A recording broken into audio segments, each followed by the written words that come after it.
Pienso que cuando reflexioné la primera frase que poní, que realmente era así.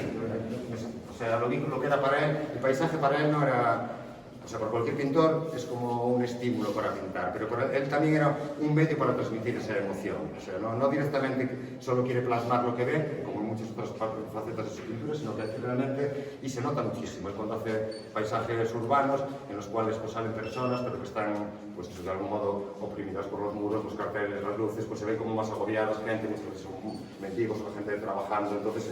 se ven como sus tareas, no se ven como disfrutando de su entorno, digamos. Y parece que esos paisajes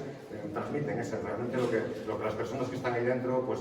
pueden estar sintiendo. Cuando él toma un poco de distancia y se aleja, o una persona muy porosa que es precisamente al entorno, y pues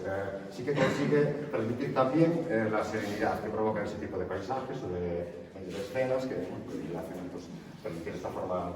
al mismo nivel magistral, pues entornos así como un río, un paisaje, un pueblo.